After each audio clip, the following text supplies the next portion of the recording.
records were it not for the ex parte order of the FCT High Court, mischievously granted and sustained by Justice Hamza Muazu, which dangerously exposed the rest, that is the party, to danger instead of protecting it, this matter would have died a natural death.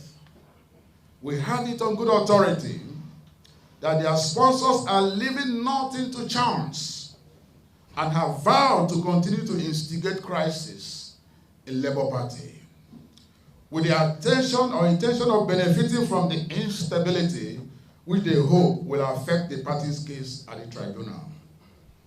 Let me also use this opportunity to intimate you on the legal tussles under purview. It's important that the media and, of course, my members know about this, the so-called legal tussle. On the 5th of April 2023, an Edo High Court restrained Labour Party executives of Ward 3, Aro Romi, Edo State, from suspending Barrister Julius Abure as National Chairman of Labour Party. In the case filed before His Lordship Justice E.O. Ahamioje, Julius Abure, on behalf of other claimants, filed a motion ex parte against the defendant, including one Thompson. It will be pending until the hearing and determination of the motion on notice. It means that he must determine the motion on notice, however long time it takes. We fear that the order is now beginning to take the shape of an interlocutory. Order ought to be a short term, but it is becoming a long, like an interlocutory which lasts throughout the pendency or the lifetime of the matter.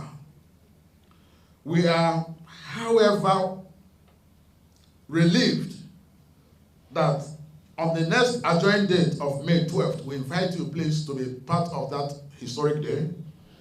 The court will make a definite ruling on jurisdiction brought before it, which we insist it does not have.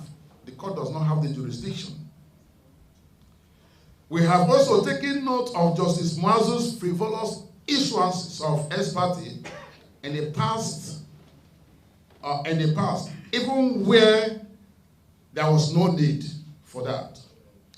A similar case happened in Kano recently, where he granted an ex parte order that has to do with the criminal application against the APC, which resulted to serious crisis in the party.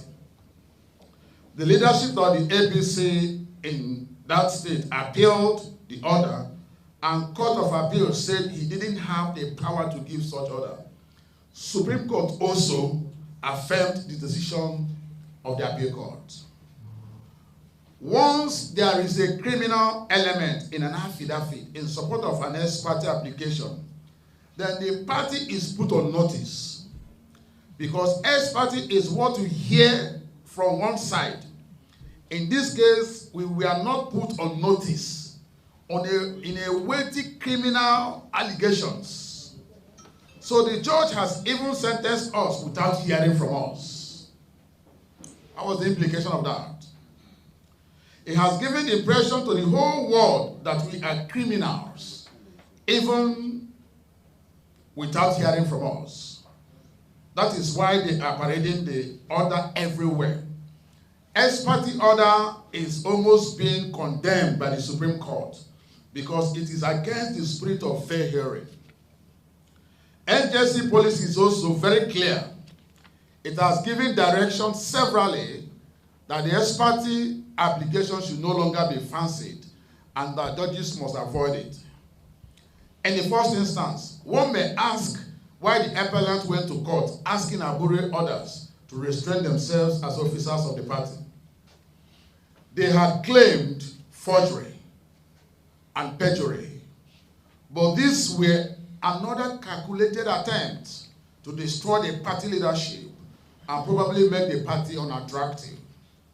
Recall that late last year, former governor of Anambra State, Peter Obi, joined Labour Party and subsequently emerged the presidential candidate of our party.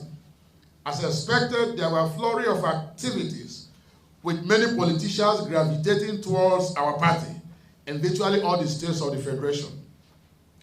In Ebonyi State, our party structure was not so strong. However, with the new development, a lot of people started showing interest. I'm trying to tell you the case behind that forgery that they kept saying everywhere.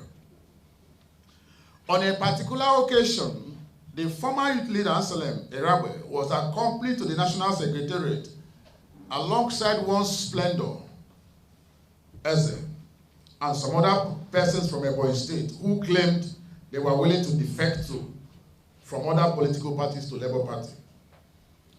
On the recommendation of the youth leader, the former youth leader, Mr. Splendor Eze was appointed as the Ebonyi State chairman and was given the task of reorganizing the party. 2 weeks later, it was time to conduct governorship primaries, and we didn't have someone who was ready to run for the governorship. As the state chairman, he was instructed to put his name as a placeholder, with an understanding and agreement that he will relinquish the position when we have a capable candidate.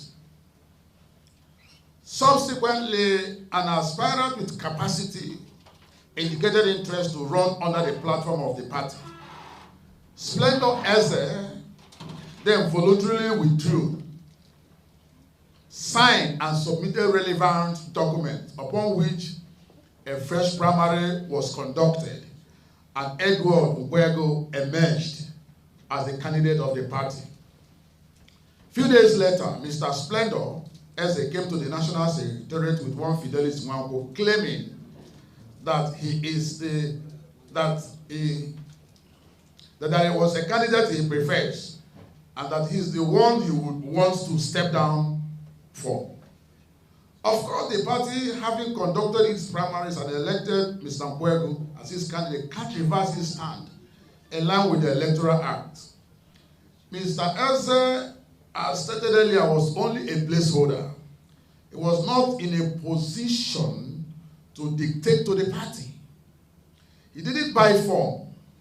He didn't pay for the expression of interest. He didn't even pay for the nomination. The form was given to him free of charge. Therefore, the issue of dictating to the party does not arise. So he left and swore to deal with the party, a threat we never took serious. To our utmost consternation, what we saw was a petition to the Commissioner of Police on the allegations of forgery against the national chairman. Of course, the police invited the national chairman, but he came at the heat of the campaigns, and the party explained to the police in writing the constraints before it. But whether mischievously or erroneously, the police said they got a bench warrant and wrote an interim order, which they are now parading. But the police stated emphatically in that order that it should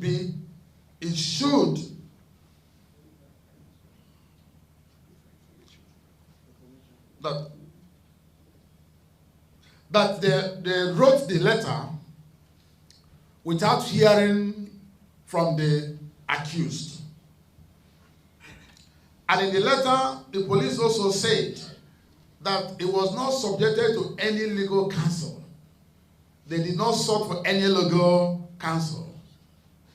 And that the content of the letter, that they should not be held responsible at all, stated on that letter they have been parading. However, the national chairman, after the campaigns, reported to the police, which of course obviated the warrant of arrest. So the warrant arrest they are parading is worthless and of no consequence. Ladies and gentlemen, I would like to let you know that the police, we have policemen in the office. So if the police is looking for you, they will not find it difficult to even tell their personnel to pick you up. So that warrant of arrest that been parading is of no consequence because the police is actually not looking. The person you say you are looking for has already presented himself and the police and made statement and left. But anywhere they go, they keep parading the letter that there is a search warrant. Are you searching? Are you arresting someone that is always where police can see him? So that is the issue. That's how they are deluding themselves and deceiving themselves. Now, please listen very carefully. On the issue of the forged signatories, the party also presented a fact before the police that both the nomination form, which Mr. Splendor filled, and the withdrawal form, which he also filled, were all signed by him. Those forms did not pass through the chief. Rather, they passed through the clerical office, who uploaded what they gave him directly to INEC portal. So those documents were his. If he is claiming that he is the candidate of the party, who signed his form? The signature in the nomination form is the same and the withdrawal form, the same signature signed by him. The same, if he's claiming that oath was forged, who forged it? Because it was still the same signature that he went to God and signed. He forged himself. So that means he forged himself. Those are his documents. So we stand here to say that he was the one that went to God to swear the oath and brought it to the office, and it was uploaded to INEC. But it dawned on the party that ab initio Mr. Splendor had planned and conceived evil against the officers of the party because those documents were purely his documents. They carry his photographs. Did we snap his photograph for him? He appended his photograph, his passport on it. Those were the documents he submitted, like I said. It wasn't the responsibility of the national chairman to start investigating his signature. So it is our opinion that all the hula baloo are all political gimmicks, hashed to wait for the progress being made by the Labour Party. Apapa and his gang are aware of what the party constitution states as to how you can remove the national chairman. Article 17, 1, subsection 1, the national chairman may be suspended or removed from office with a vote of confidence passed by 2/3 majority of the National Convention, telling you how a national chairman can be removed. NEC cannot even remove the national chairman. It is only the National Convention called purely for the purpose of that. So no one can remove the chairman. The NEC cannot remove, because I'm sure what they are doing there now is part of what the kangaroo thing they will come out with.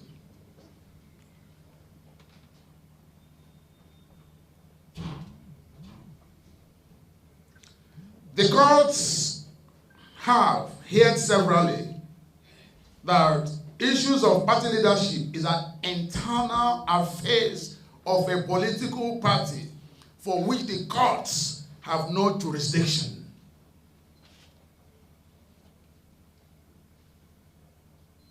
Let us look at some of these characters that are now working hard to destroy the party. Let us look at them.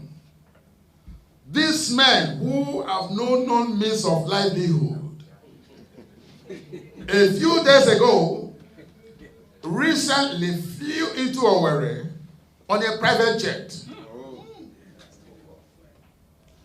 and have continued to lodge in 5-star hotels in Abuja here. How did they suddenly become stupendously rich within a period of 2 months? A period that coincided with the general election. Alongside Lamidi Apapa are some of the kingpins, including the National Legal Advisor, Samuel Akimbade, ex-National Financial Secretary, Benga Daramola, ex-National Youth Leader, Anselm Rabwe, and of course, Arababi, who was the former and expelled former National Publicity Secretary. Gentlemen of the press, 6 months ago, Rabwe, the SY former leader, was suspended based on allegations of forgery, issuance of certificates to groups unknown to the leadership of the party without the approval of the National Working Committee or even the national chairman. The launch of a fund mobilization website to receive funds without approval of the National Working Committee. It went across Nigeria, sent letters to various diaspora members of the party soliciting for funds to run a project without the consent of the party or even the knowledge of the national chairman. And he was found to be sending official letters to some individuals, like I said. The party dashed him a senatorial ticket without paying a dime. Yet he openly hobnobbed with our major foe, and he deliberately worked against the aspiration of our presidential candidate. A development the party viewed as gross misconduct and a disobedience to the Constitution. The pictures are all over. If you don't have, let me know, I'll give you pictures where he was even with the presidential candidate of APC, with all the leaders in Edo State that are all over the net. For Arababi, the former National Police Secretary, who was one time LP State Chairman in Ogun State, politics for him is all about money. Money is the game. He was given an assignment to ensure that the party's candidate for the Senate and House of Representative positions in both Lagos and Ogun State were listed in INEC portal for the general elections in 2023. Not knowing he is an agent of the opposition, he bungled it, having been given huge amount of money, and having been promised a slot in the incoming Ogun State government. After collecting millions of naira from party in Lagos State into his personal bank accounts, purportedly for legal fees and other ancillary expenses in respect of the matter, Arababi still went ahead to work against the party. He even refused to hand over the case file after he was busted. These actions caused the party the opportunity to field legislative candidates in Lagos State. The party suspended him after a plethora of evidence of his treachery and deception and other anti-party activities. Gentlemen of the press, the pictures of Arababi, where he led a group of discredited and renegade members of the party to Ogun State to endorse Governor Abiodun, is all over the net. Abiodun was a candidate of another party, and he went there and raised his hands and asked people to vote for a candidate of another party in an election where his own party is fielding a formidable candidate. And this is supposed to be the spokesperson of Labour Party. What an impudence. On the part of the suspended legal advisor, Samuel Akimbade, he scuttled most of our cases all over, from Benue to Ogun, from Edo to Rivers. He was at some time caught and confronted with evidences of forgery by the NWC, where he shamefully tendered apologies.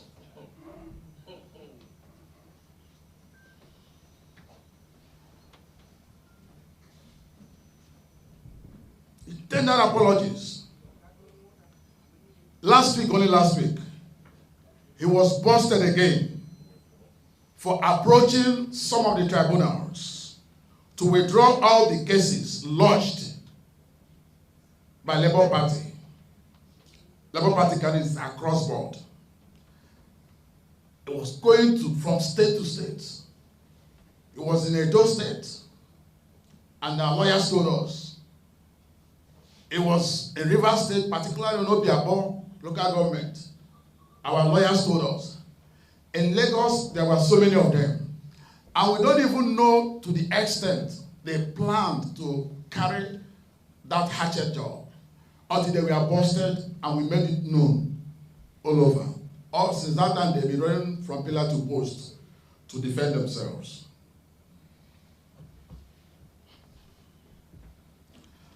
And like we said, the exposition was received with wide condemnation and variously described as height of subterfuge and treachery. Before I conclude, I've been just told that Arabambi worked against the party, not just in Ogun and Lagos, but across the entire Southwest. I've just been noticed. We urge members of the public and our teaming supporters to continue to disregard the activities of Apapa and his cohorts, particularly the so-called INEC meeting, which they are hoping to hold in Bauchi. And like we have been told earlier, they have kept changing venue from one venue to the other. Nobody, at the end of the day, they may just go to one room and hold themselves because there are only 6 members. And they are likely going to